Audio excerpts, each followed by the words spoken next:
आदर और सम्मान के योग्य आर्य समाज के यशस्वी प्रधान जी, आर्य समाज के हमारे आदरणीय मंत्री जी, इस सत्संग में उपस्थित सभी मेरी श्रद्धा और सम्मान के योग्य माताओं बहनों, आदरणीय भद्र पुरुषों, हमारे प्रिय और आदरणीय भाई आर्य समाज के धर्माचार्य जी, हम सब सत्संग के निमित्त यहाँ उपस्थित हैं और एक बात जहाँ से हम शुरुआत करते हैं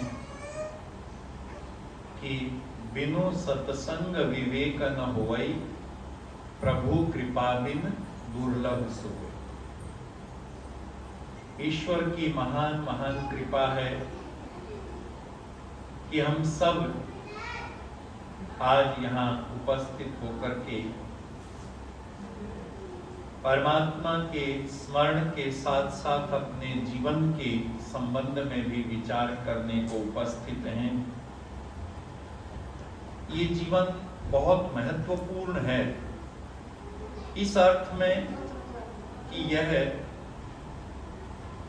चुनाव का जीवन। हम सब जीवन में अपनी मर्जी से नहीं आए हैं। जिसको जहां जन्म मिला है ये आपका चयन नहीं था, आपका चुनाव नहीं था, लेकिन एक बार जीवन में जब आ गए हैं तब हम चुनाव की अवस्था में आ गए। सब्जी वाले के पास भी कोई जाता है तो उसकी रेहड़ी पर चुनाव करता है, ये लेना है, ये लेना है, ये लेना है। एक सब्जी वाले से मैंने पूछा कि भाई सब लोग चुन करके लेते हैं, शाम तक क्या हाल होता है? उसने कहा बाबूजी सारे बिक जाते हैं और हर आदमी चुन के ले जाता है, बिकते फिर भी सारे ही। ये हमारा नैसर्गिक जीवन नहीं। हमारे अलावा जितने भी पशु पक्षी जीव जंतु हैं, इन सबको नैसर्गिक जीवन प्राप्त है। समय आता है वो भोजन के लिए निकल जाते हैं, पेट भर जाता है, वापस लौट करके आ जाते हैं। डिस्कवरी चैनल पर आप और हम सब लोगों ने देखा होगा कि शेर का अगर पेट भरा हुआ हो तो फिर वो शिकार नहीं करता, चाहे हिरण उसके पास में खेल ही रहे हो। जितने पशु पक्षी हैं, इन सब का प्रकृति से नियंत्रित जीवन क्रम है और जितना इनको चाहिए उतना इनका स्वाभाविक ज्ञान परमात्मा ने दिया हुआ है।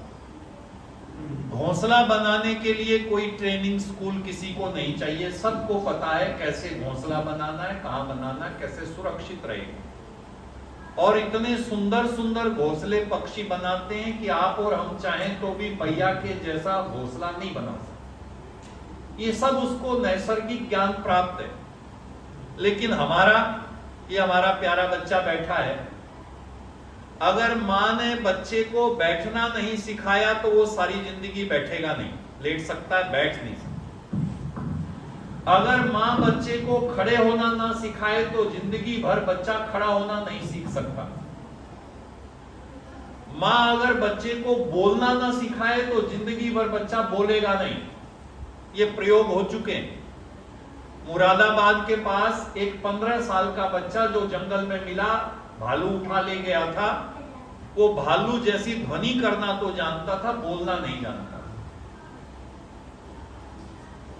एक हम हैं जिनको नैसर्गिक स्वाभाविक रूप से बहुत सारी चीजें प्राप्त नहीं, हम सब सीखते हैं और सीखने की कोई संभावना नहीं होती। कितना आप सीख सकते हैं इसकी कोई लिमिट नहीं।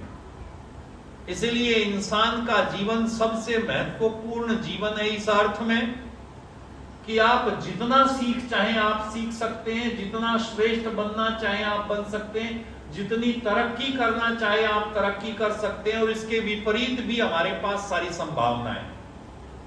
आप देवता बनना चाहें तो आप देवता बन सकते हैं और आप दानव बनना चाहें तो आप दानव बन सकते हैं। हमारे सामने सारी संभावनाएं हैं, लेकिन एक पिता की तरह से परमात्मा की एक महान कृपा और है।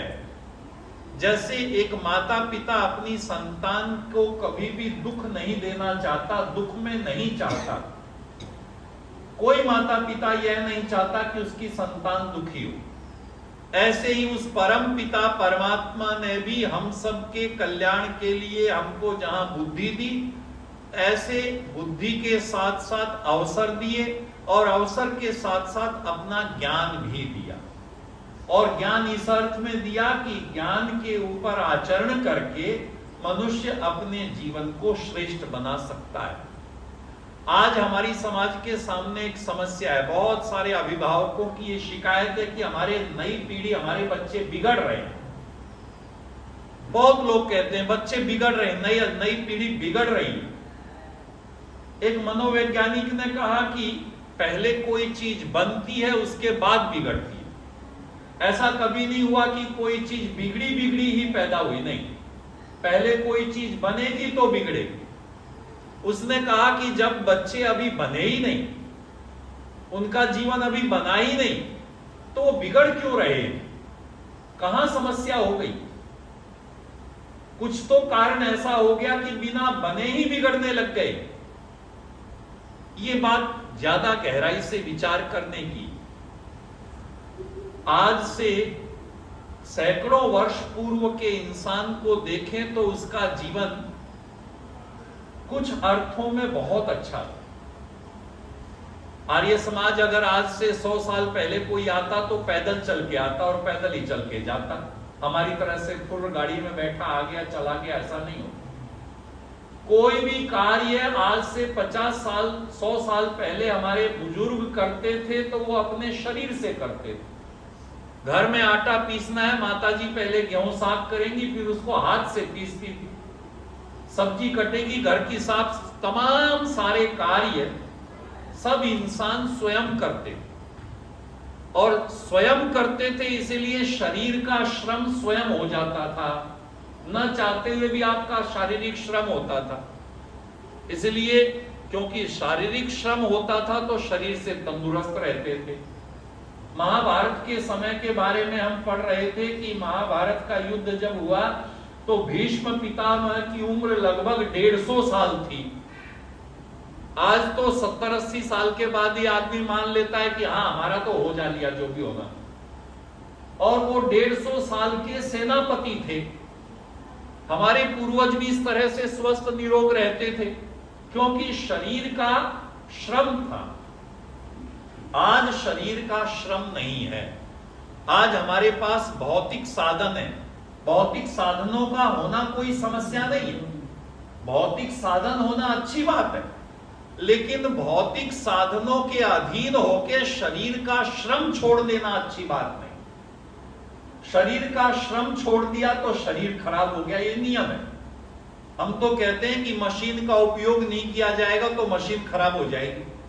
कितना भी सुंदर घर बनाइए, बना करके बंद कर दीजिए, 4 महीने के बाद खराब हो। ऐसे ही हमारे भीतर जितनी संभावनाएं परमात्मा ने दी उन्नति की, अगर हमने उनका उपयोग नहीं किया, उसको प्रयोग में नहीं लाए, जिसको आज की भाषा में कहते हैं एक्सप्लोर नहीं किया, तो धीरे धीरे धीरे वो चीजें खराब हो गई।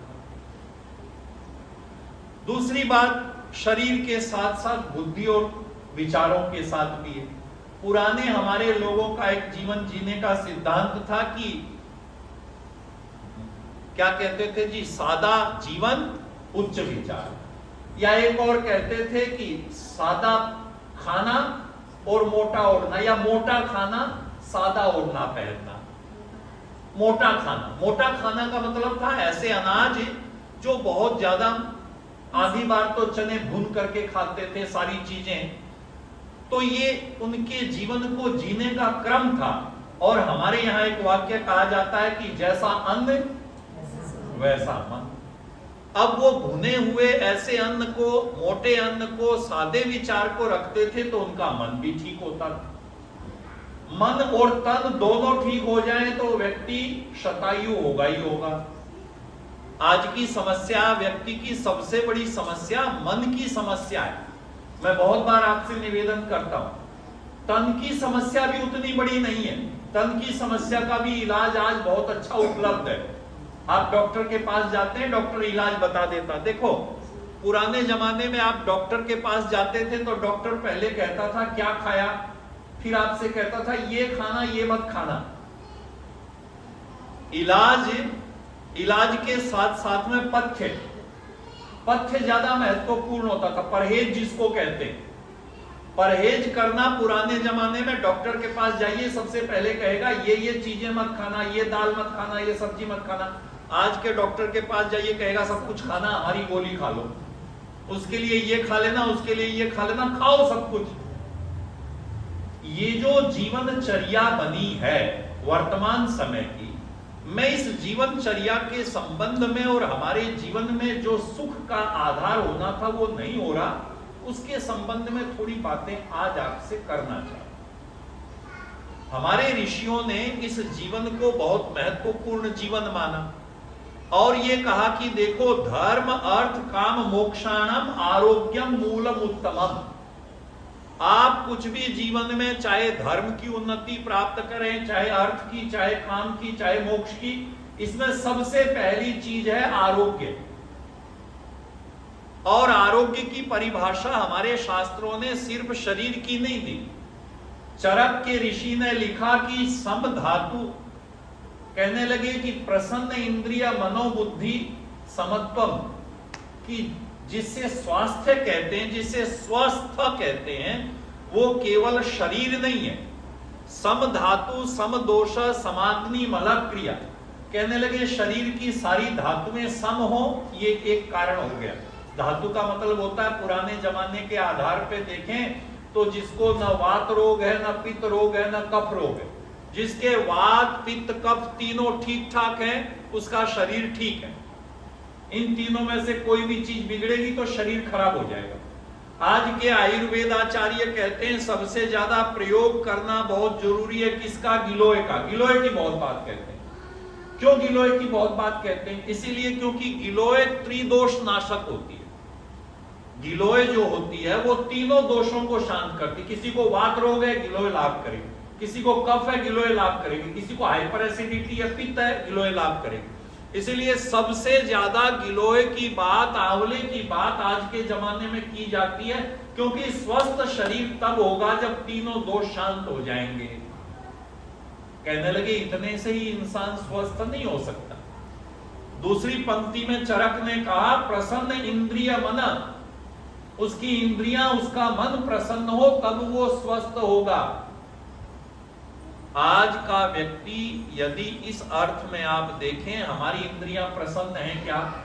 एक मनोवैज्ञानिक ने कहा कि 40 साल तक व्यक्ति शरीर को खपाता है, साधनों को इकट्ठा करता है, खूब परिश्रम करता है, खूब धन कमाता है, ना दिन देखता है ना रात देखता है, ओवर टाइम भी करता है, सब कुछ करता है 40 साल तक। और कहने लगे 40 से 50 साल तक ये मेहनत करके अब जो कुछ कमाया है उसको खर्च करता है और फिर सेहत को वापस लाने की कोशिश करता है। अब सेहत के लिए कोशिश करता है, जो कमाया था उसको खर्च करके, और पहले खर्च करता है कमाने के लिए। और कहते हैं इसमें ना यहां व्यवस्था रह पाती है ना वहां व्यवस्था रह पाती है। जबकि हमारे शास्त्रों ने कहा कि प्रसन्न इंद्रिय मन, अगर व्यक्ति का मन प्रसन्न हो गया और उसकी इंद्रियां ठीक ठाक हो गई तो ऐसे व्यक्ति का जीवन स्वस्थ है, ऐसे व्यक्ति का जीवन प्रसन्न है। और देखो, जिसका मन स्वस्थ है, जिसका शरीर स्वस्थ है, ऐसे व्यक्ति को सब कुछ परमात्मा, जिसको आप कहें अध्यात्म, जिसको आप कहें भक्ति, जिसको आप कहें शांति, सब कुछ तो प्राप्त है। समस्या तो तब होती है जब हमारा मन अशांत हो जाता है।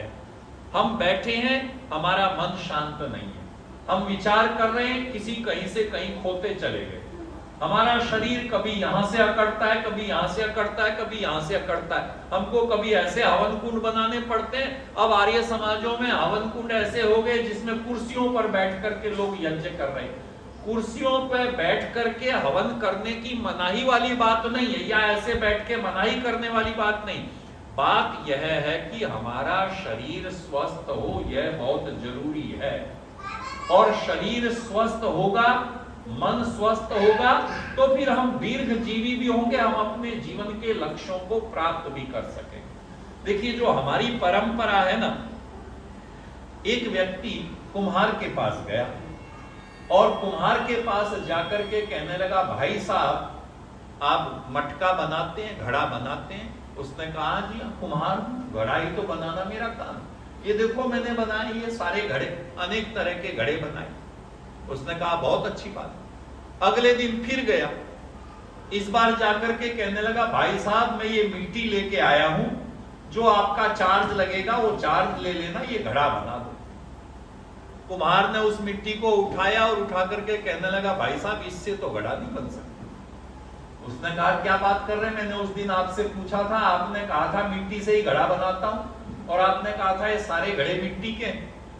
उसने कहा, ये बिल्कुल सही बात है, मैं मिट्टी से ही घड़ा बनाता हूं और ये सारे घड़े भी मिट्टी के हैं, लेकिन जिस मिट्टी से मैं घड़ा बनाता हूं वो मिट्टी ये नहीं है जो आप लाए, वो विशेष तरह की मिट्टी होती है। जब विशेष तरह की मिट्टी होती है तो घड़े बनते हैं, फिर उसको जैसे पात्र सुराही बनती है और तमाम सारी चीजें। ऐसे ही हमारा ये जीवन है। अगर इस जीवन को साफ, शुद्ध, स्वच्छ, अगर सात्विक रख पाए तो फिर वो जो वाक्य है ना कि मन अगर चंगा तो कठौती में गंगा, कि परमात्मा तो इंतजार करते हैं। अगर हम शांत हो गए, हमारे भीतर जीवन में प्रसन्नता आ गई, हम में शांति हो गई, तो हमारे जीवन में बाकी सारी चीजों तो अनायास हमको प्राप्त हो जाएंगी। देखिए, इसी कारण है हमारी जीवन की जो वैदिक परंपरा बनाई गई जीवन को जीने की, वो इस तरह की ही बनाई गई कि एक अवस्था के बाद आप दूसरी अवस्था में चले जाएं। ऋषियों ने कहा कि सारी जिंदगी आपको गृहस्थी नहीं रहना, अब आज जंगल नहीं है तो बाहर जाएं कहां, लेकिन जहां कहीं भी आप हैं आप वहीं रहें, लेकिन हमारे मन की वृत्तियां गृहस्थी की ना रहें। आज समस्या क्या हो रही है कि सारी जिंदगी व्यक्ति गृहस्थी रहना चाहता है। जो छोटे बच्चे हैं ना, ये भी बहुत जल्दी गृहस्थ बन जाना चाहते हैं, हम इनको गृहस्थ बना देते हैं। उतावलापन इनके जीवन में भी बहुत है, और कहने लगे जो जीवन के तीसरे और चौथे पड़ाव में वो भी गृहस्थी है, उसको भी सुख भोग की उतनी इच्छा है। ऐसे ही बच्चों को बहुत जल्दी जल्दी बड़े होने की बहुत इच्छा है, जबकि हमारे यहाँ एक जीवन का क्रम बनाया गया। ऋषियों ने कहा कि देखिए, जिस अवस्था के आप हैं उस अवस्था के अनुरूप यदि आपने अपने जीवन को जिया है, आप अपने जीवन में अपने लक्ष्य को प्राप्त कर पाएंगे, आप शांत होंगे, आप प्रसन्न होंगे, आपके जीवन में एक तेज होगा, एक ओज होगा। मैं बहुत बार बच्चों से कहता हूं, हमारे सारे शास्त्र, हमारे सारे महापुरुष ऐसे, उनके फोटो जिनमें सबके पीछे ऑरा बना हुआ, सबका आभा मंडल बनाया जाता है, और हमारा आभा मंडल विकृत है।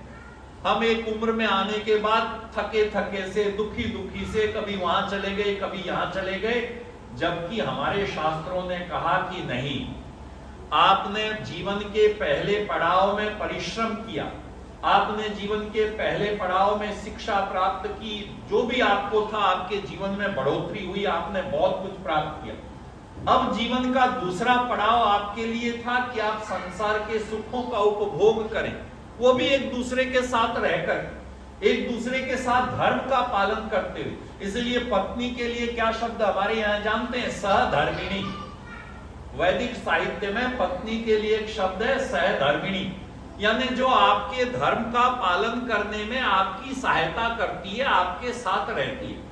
ऋषि दयानंद ने अपनी जीवनी में एक जगह लिखा कि मुझे बहुत कोई अच्छा योग्य शिष्य नहीं मिला अपने जीवन में, बाद में तो बहुत योग्य शिष्य हुए, पर उन्होंने कहा कि मुझे अपने जीवन में कोई बहुत अच्छा योग्य शिष्य नहीं मिला। और उसका कारण क्या लिखा जानते हैं? क्योंकि मैंने अपने माता पिता की सेवा की, मैं जल्दी घर बार छोड़ करके निकल गया और समाज के कल्याण में, आत्म उन्नति में लग गया, मेरे ऊपर जो मातृ पितृ ऋण था मैंने उसके लिए कोई कार्य नहीं किया, इसलिए मुझे जीवन में कभी कोई योग्य और समर्पित शिष्य नहीं मिला। इसके लिए अवसर कहां है? गृहस्थ है। ऋषियों ने कहा गृहस्थ में इसलिए जाना जरूरी है कि जो हमारे ऊपर माता के पिता के दायित्व हैं, ऋण हैं, हम उनका पालन कर सकें, उनके प्रति सेवा शुश्रूषा, उनका सत्कार कर सकें। कहने लगे लेकिन ये भी एक अवस्था तक, ये भी एक उम्र तक, ऐसा नहीं सारी जिंदगी के लिए नहीं। समस्या तब हो जाती है, सत्यव्रत सिद्धांतालंकार ने एक बहुत अच्छी बात कही। वो ये कहते हैं समस्या तब हो जाती है आप किसी चीज में बहुत अच्छे हैं। अभी पिछले सप्ताह समाचार पत्रों में एक खबर थी कि एम्स के जो डायरेक्टर हैं गुलेरिया साहब, वो बहुत अच्छे डॉक्टर हैं, लेकिन उनकी सेवानिवृत्ति काल 2 साल पहले पूरा हो चुका। सरकार उनको कभी 6 महीने कभी 3 महीने का एक्सटेंशन देती है और भी बहुत सारे बड़े बड़े अधिकारियों को देती है। अभी फिर उनको एक्सटेंशन दिया गया है 6 महीने का, ऐसे अनेक लोगों को मिलता है। डॉक्टर सत्यव्रत एक बात कहते हैं कि जो हमारी आश्रम व्यवस्था थी ना, उस व्यवस्था का पालन करने से समाज का बहुत विकास होता था और समाज में ये जो काम न मिलने की, जवानों के खाली हाथ होने की, रोजगार न मिलने की और दूसरी समस्याएं, इसका भी समाधान था। उन्होंने कहा कैसे?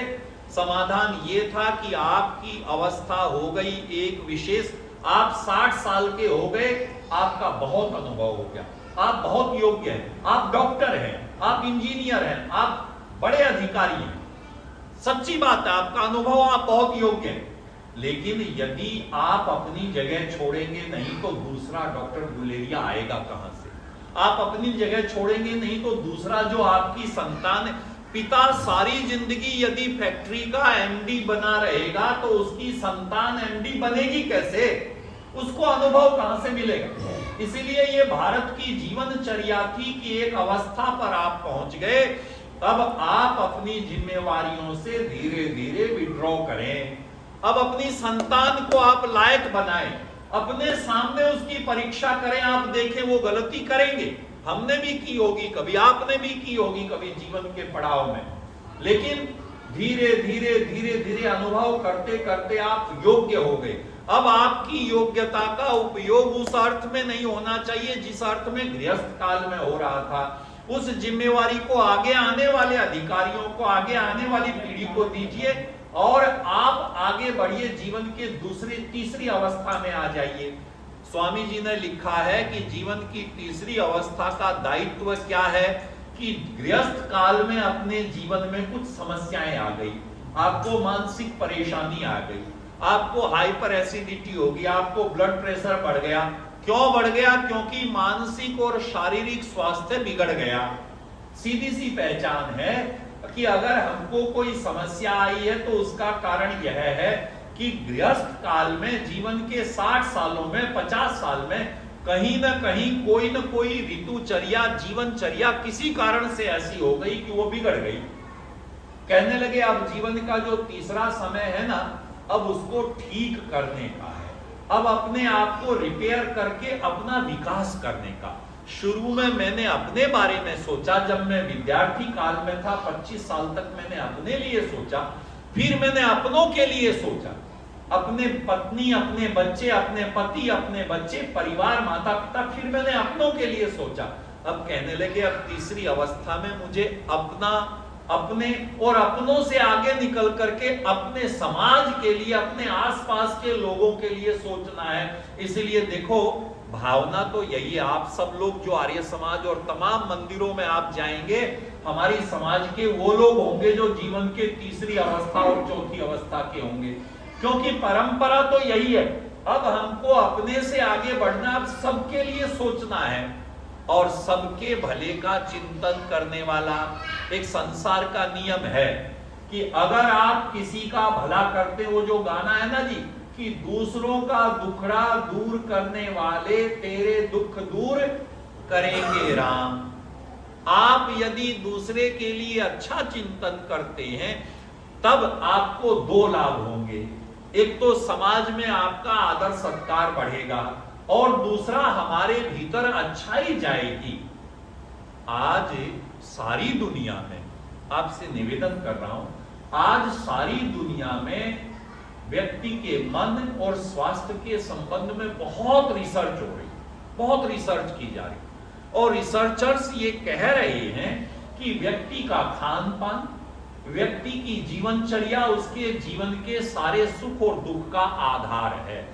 अमेरिका में अभी थोड़े दिनों पहले एक रिसर्च हुई, 30 आदमी जिनको बहुत सीवियर सजा मिली हुई थी न्यायालय से, उनको एक संस्था ने सरकार से लिया, 10-10 का ग्रुप बना दिया और 10-10 का ग्रुप बना करके उनके ऊपर रिसर्च किया। क्या रिसर्च किया कि ये जो इतने बड़े क्रिमिनल बने, अब इनमें क्या कुछ परिवर्तन की संभावनाएं हैं। उनमें से पहले 10 लोगों को जो कुछ भी वो खाते पीते थे, जैसे भी रहते थे, उनको एज इट इज सारी चीजें उपलब्ध करवाई, रखा अपने पास। अगले जो 10 लोग थे उनका खान पान बदल दिया, उनको सात्विक आहार दिया, उनको हरी सब्जियां, उनको कच्ची सब्जियां, उनको जो सात्विक, जो जिसको वेजिटेरियन कहते हैं, अमेरिका में तो ये एक बात विशेष थी, उनको उस तरह का आहार दिया। और एक तीसरी तरह के लोग इकट्ठे किए जो 10 थे, उन 10 लोगों को गाय का दूध विशेष रूप से उन्होंने प्रयोग किया। गाय का दूध, सत्संग, ऐसे अवसर जहां उनको हंसने के, मुस्कुराने के, अपने विचार प्रकट करने के ऐसे अवसर दिए, अच्छी बातें विचार करने के ऐसे अवसर उनको दिए, और 6 महीने तक उनके ऊपर रिसर्च चली।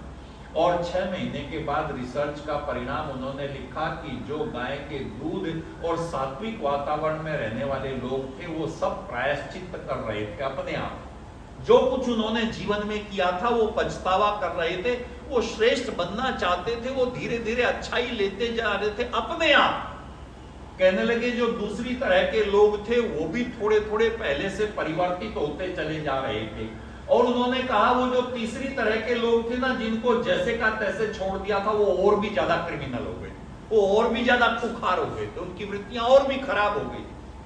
मैं ये विचार कर रहा था कि हमारे यहाँ भी जेल में जिनको भेजा जाता है, भेजा तो सुधरने के लिए जाता है, लेकिन अब पता चलता है कि लोग जेल से ही रंगदारी, जेल से ही लोग उल्टे सीधे काम करने और वहां से आकर के तो पक करके आते हैं।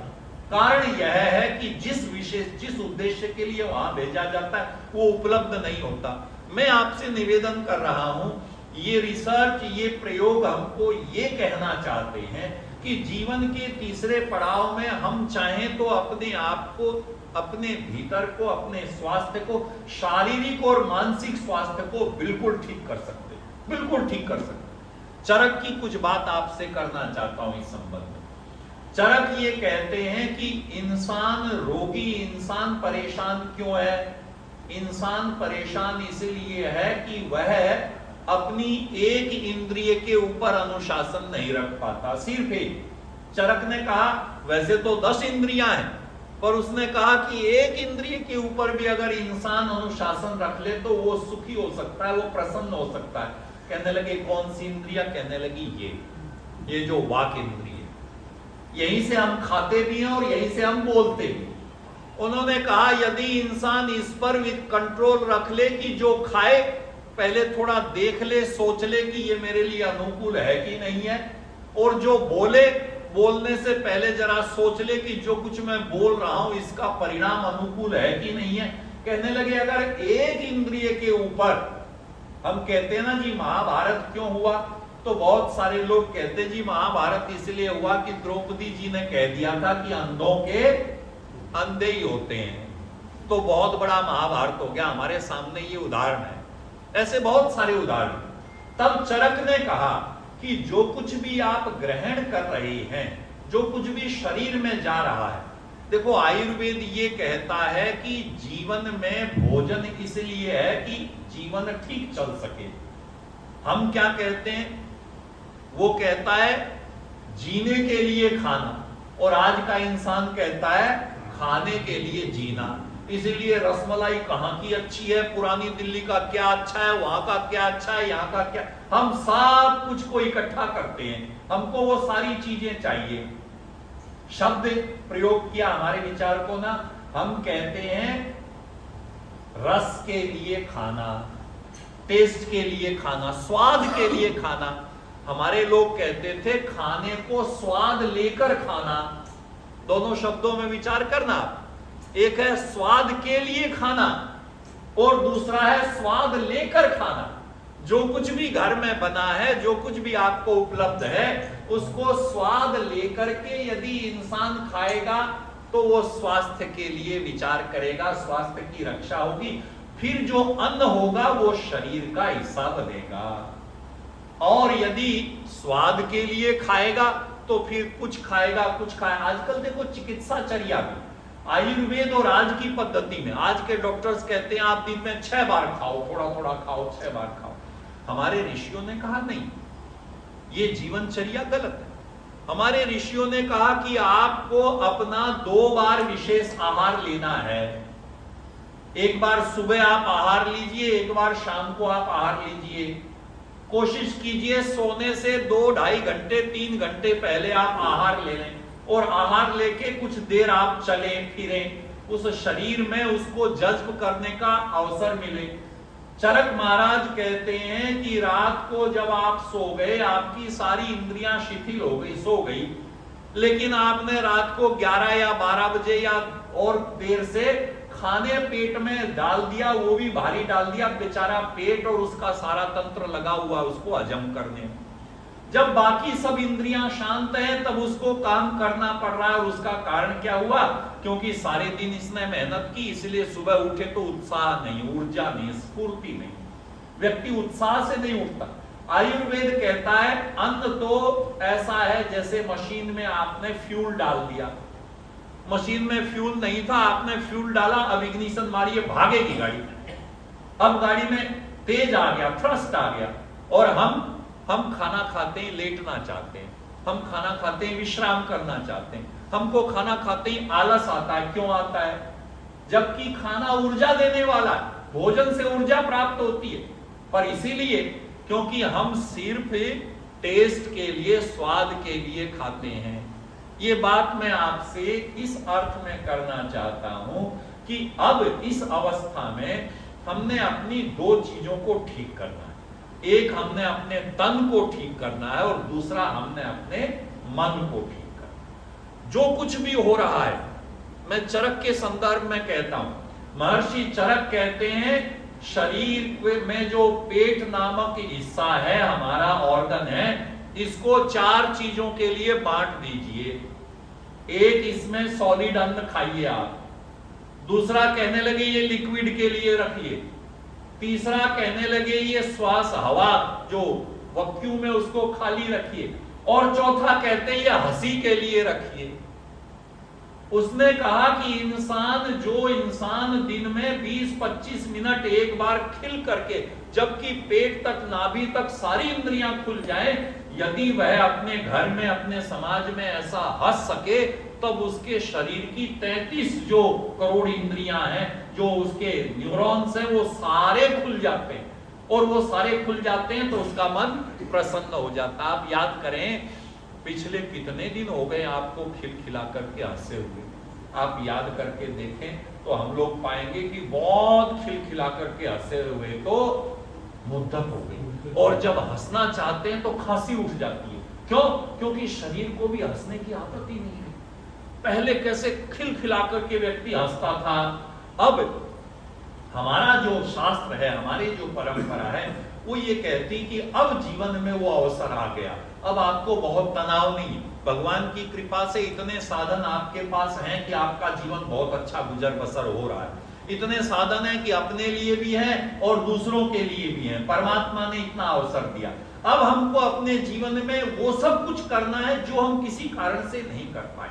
उन खुशियों को, उस आनंद को, बहुत सारे लोग कहते हैं शास्त्री जी कैसे बांटे, बच्चे तो दूर रहते हैं, बाहर रहते हैं। ठीक है, बच्चे दूर रहते हैं, बच्चे बाहर रहते हैं। जब आपके साथ में बच्चे थे, हमारे साथ में बच्चे थे, हमको अवसर नहीं मिला, हम कमाने में लगे हुए थे, हम उनको समय नहीं दे पाए। अब वो जो लोग हैं वो अपने बच्चों के साथ ऐसे लगे हुए हैं, वो भी बाद में रिग्रेट करेंगे, कर लेने दीजिए, हमने भी किया।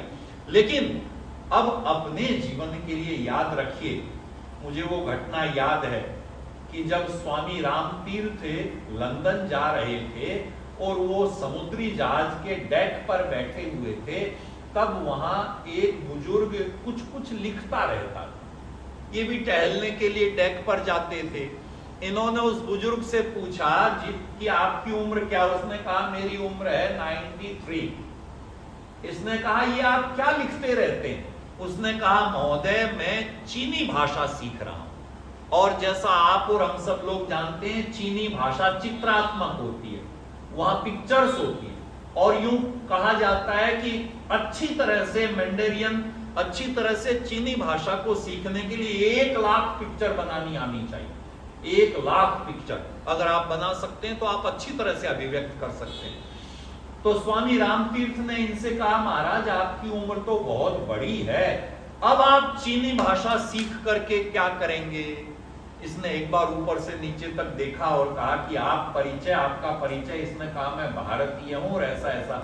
उसने कहा मुझे बहुत अफसोस हो रहा है कि आप मुझसे ये प्रश्न पूछ रहे हैं। अरे अब मैं सीख रहा हूं, अब मैं पढ़ रहा हूं। आप पूरब के जो देश हैं, हम सब लोग जो ईस्टर्न संस्कृतियां हैं, हमारे यहाँ पुनर्जन्म माना जाता है, और जैसी जैसी भावना, भगवान कृष्ण कहते हैं जो व्यक्ति जिस भावना से मेरा स्मरण करता है, या जो व्यक्ति जिस भावना को लेकर के कलेवर को छोड़ करके जाता है, वो वैसा वैसा प्राप्त करता है। इसने कहा ये ठीक है कि इस उम्र के पड़ाव पर मैं पूरी चीनी भाषा नहीं सीख पाऊंगा, लेकिन यदि मैं सीखता हुआ जाऊंगा तो आगे चल करके जब अवसर आएगा मैं बड़ी आसानी से, बहुत जल्दी से सीख पाऊंगा।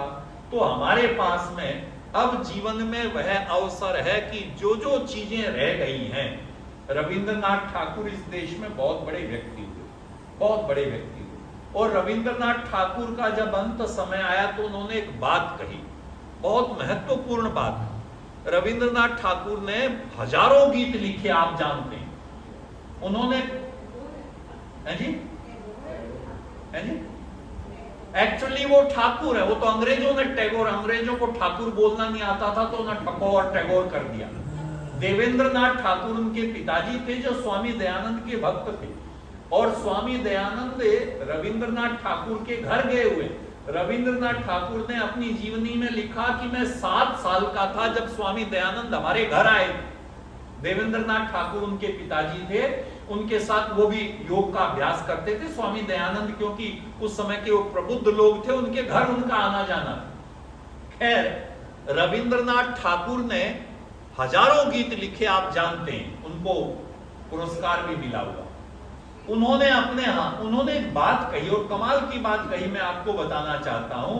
जब उनका अंत समय आया, वो कहते हैं कि मेरे मालिक अब ही तो गीत लिखने का शौर आया था, अभी तो गीत लिखना सीखा था, अभी तो थोड़ी सी प्रार्थना करने आई थी, अभी तो वीणा बजानी आई थी, इतनी जल्दी आपने कूच का नगाड़ा बजा दिया, अभी तो सीखा था कुछ करना।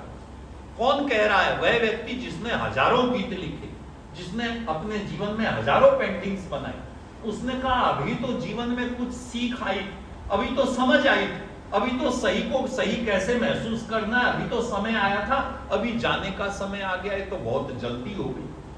आप और हम कहेंगे जिस व्यक्ति ने हजारों गीत लिख दिए उसके लिए जल्दी क्या है, लेकिन रविंद्रनाथ ठाकुर कहते हैं कि अभी तो चीजें ठीक हुई थी जीवन में, अभी तो थोड़ी सी भक्ति उपजी, अभी तो थोड़ा सा अनुभव, अभी तो समझ आई थी, और अभी चलने का समय आ गया। तो हमारे शास्त्रों ने आश्रम व्यवस्था बनाई, और आश्रम व्यवस्था बनाते हुए एक श्लोक लिखा, बहुत अच्छा श्लोक आपसे निवेदन करना चाहता हूं। ये जो समय आ रहा है ना, हमारी परंपरा में, आपके पड़ोस में ये मंदिर है, यहाँ चातुर्मास्य होता है ना, जैन धर्म में चातुर्मास्य, और बहुत बड़ा महत्व होता है।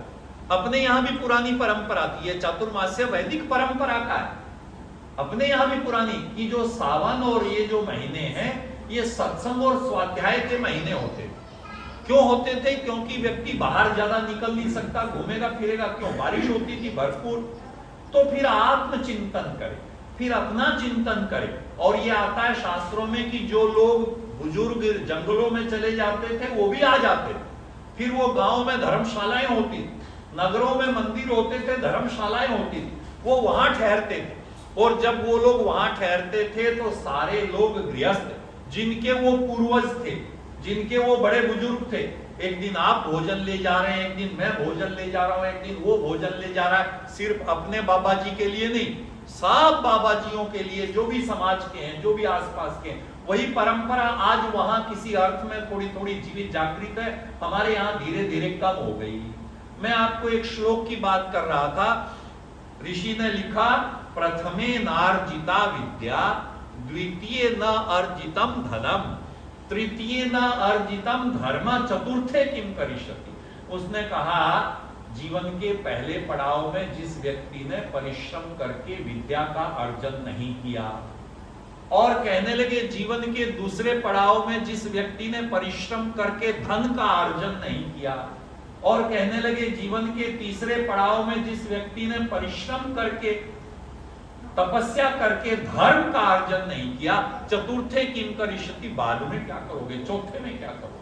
वो जो उर्दू का एक शेर है ना कि तमाम उम्र तो मोमिनों में रहे गालिब, आखिरी वक्त में क्या खाक मुसलमान होंगे। इस परंपरा को हमारे शास्त्रों ने बहुत गहराई से समझा और आश्रम व्यवस्था बनाई, और आश्रम व्यवस्था बना करके ये कहा कि हमने इस तीसरी अवस्था में आकर के हमने गृहस्थ को देखा है, हमने गृहस्थ के सुखों को, संतान को देखा है। और ऋषि दयानंद ने तो लिखा कि जब संतान की भी संतान हो जाए, जब संतान की भी संतान हो जाए और वह भी योग्य हो जाए, तब अब आपको सोच लेना चाहिए कि अब मुझे अपना आगा देखना है, अब मुझे अपनी तैयारी करनी है, अब मुझे अपने आप को शुद्ध करना है। अब जो जो चीजें मेरे भीतर ऐसी आ गई जिनकी समाज को आवश्यकता नहीं है।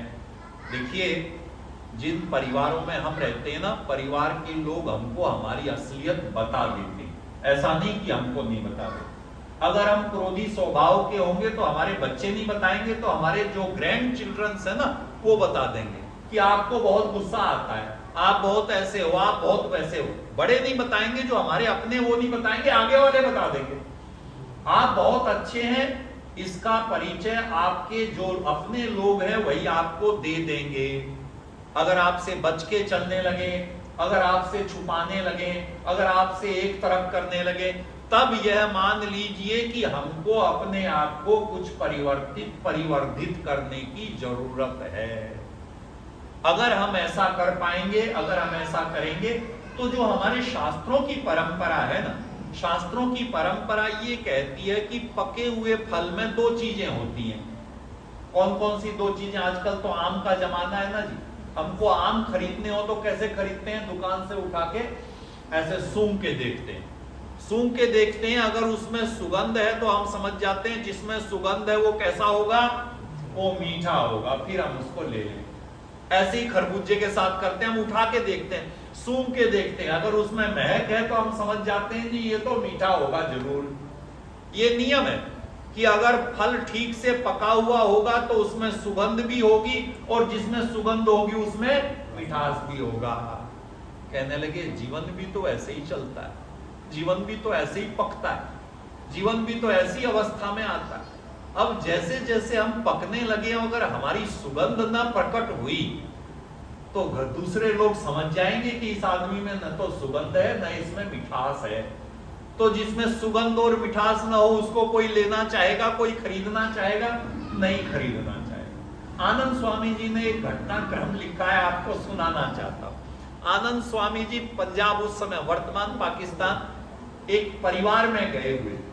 परिवार के लोगों ने आग्रह किया महाराज से कि महाराज आपकी बात हमारे बाबा जी सुनते हैं, उनको जरा समझाओ, उनको जरा समझाओ। वो बात बात पर नाराज हो जाते हैं, वो बहुत जल्दी उत्तेजित हो जाते हैं, उनको जरा समझा के जाओ। आप तो गुरु जी हो, आप थोड़ा समझा के जाओ।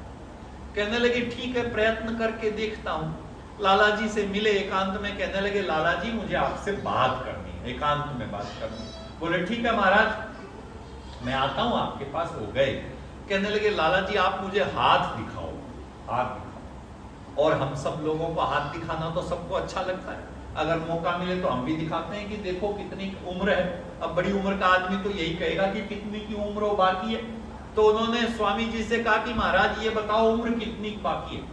तो जैसे ही उन्होंने कहा उम्र कितनी बाकी है, स्वामी जी गंभीर हो गए, कुछ बोला नहीं, कुछ बोला नहीं। आप सोच के देखो कि आपका कोई हाथ देखे और जो सवाल आप करो अगला गंभीर हो जाए तो हमको खटका हो जाएगा, उनको और भी खटका हो गया। उन्होंने कहा क्या हुआ महाराज, कुछ तो बोलो। कहने लगे ना, नहीं बोलना ही ज्यादा ठीक। और कहने लगे नहीं महाराज, अगर आपको पता है कुछ दिखाई दे रहा है। कहने लगे लाला जी कुछ दिखाई तो क्या, स्पष्ट ही दिखाई दे रहा है, लेकिन बोलूं कैसे। कहने लगे नहीं महाराज अब तो बोलो।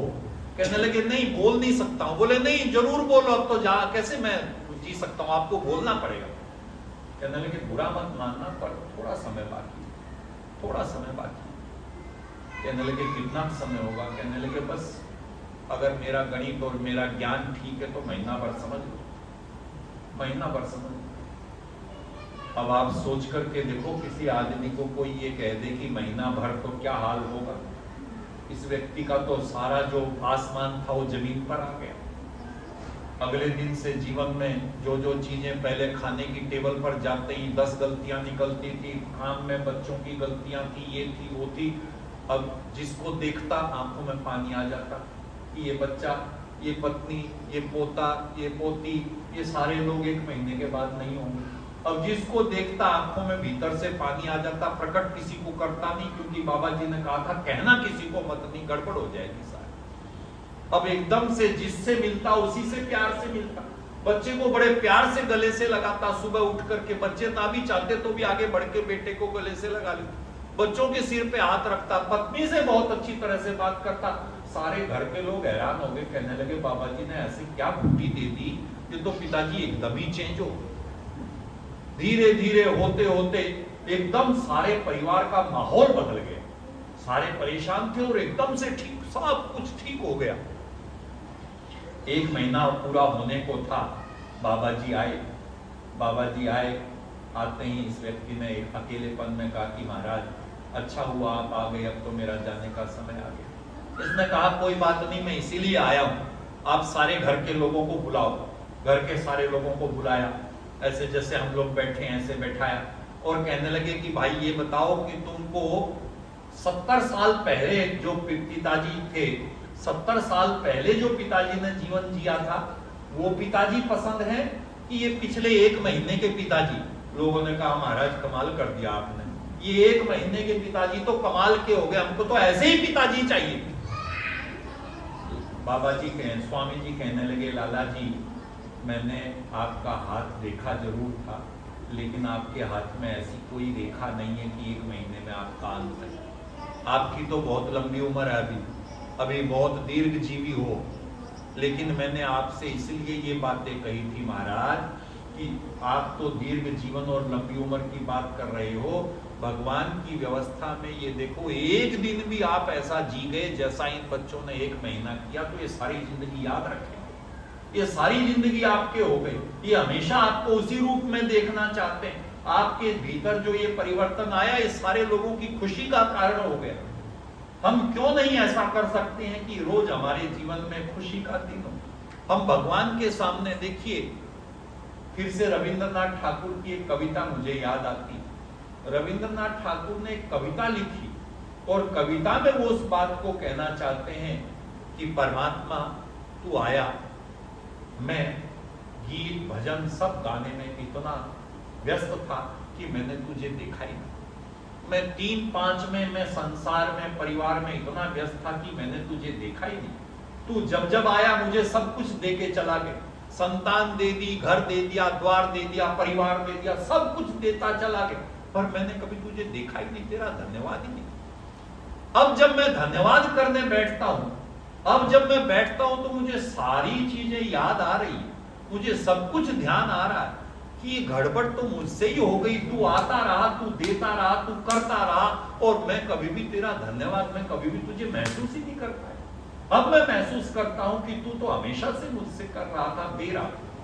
तो आपसे यही बात कह करके बात को पूर्ण करना चाहता हूं। परमात्मा ने बहुत महत्वपूर्ण जीवन दिया है, और इसमें इतनी संभावनाएं हैं कि हम देवता भी बन सकते हैं, और इसमें इतनी संभावनाएं हैं कि हम बहुत लोगों के लिए खुशियों का आधार बन सकते हैं, और इसमें इतनी संभावनाएं हैं कि दूसरों के लिए ना सही हम अपने भीतर खुशी उपजा सकते हैं, हम अपने भीतर प्रसन्नता उपजा सकते हैं। और जिस दिन आपके भीतर प्रसन्नता उपजेगी ना, परमात्मा आपको आगे बढ़ करके अपनी झोली में, अपने आशीर्वादों में, अपनी शरण में ले लेंगे। आपके भीतर वो शक्ति, वो सुगंध, वो प्रकाश होगा कि सब आपके जीवन से आनंद की अनुभूति करेंगे। लेकिन आवश्यकता थोड़ी सी है कि हम अपने जीवन की पड़ताल करें और पड़ताल करके उसको अपनी वैदिक परंपरा के अनुरूप बनाएं। यही थोड़ी सी बात मैंने आपसे कही। आपका बहुत बहुत धन्यवाद।